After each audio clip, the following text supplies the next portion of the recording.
পরবর্তী অধ্যায় manage your environment, go first class. অর্থাৎ নিজের চারিপাশের পরিবেশকে ঠিক করুন, ফার্স্ট ক্লাস হন। এই কথা তো আপনারা অবশ্যই শুনেছেন যে আমরা তেমনটাই হয়ে যাই যেমন সঙ্গতি আমরা রাখি। আমরা যেমন খাই, শুনি, বলি, তেমনই প্রবৃত্তি আমাদের মনেরও হয়ে যায়।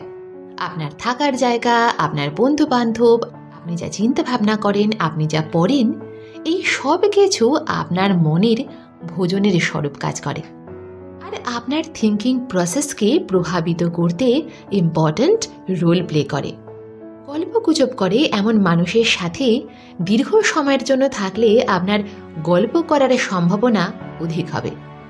এর বিপরীতে যদি আপনি এমন মানুষের সাথে সম্পর্ক স্থাপন করেন যে কেবল অপরের ইতিবাচক গুণগুলির কথাই বলে, তাহলে আপনি তেমনটাই হয়ে যাবেন। এজন্য সফল হওয়ার জন্য সেই সকল কাজ করুন যা সাকসেসফুল মানুষেরা করে। নিজের জন্য একটি হাই কোয়ালিটি এনভায়রনমেন্ট বানান। এটা সুনিশ্চিত করুন যে আপনার ঘর, study area, work area, social circle আর আপনার অবসর সময় যেন সব কিছু হাই কোয়ালিটির হয়, যার অর্থ হলো এটি আপনাকে এমন এক ব্যক্তি হতে ইন্সপায়ার করবে যা অপরের জন্য আইডিয়াল হবে।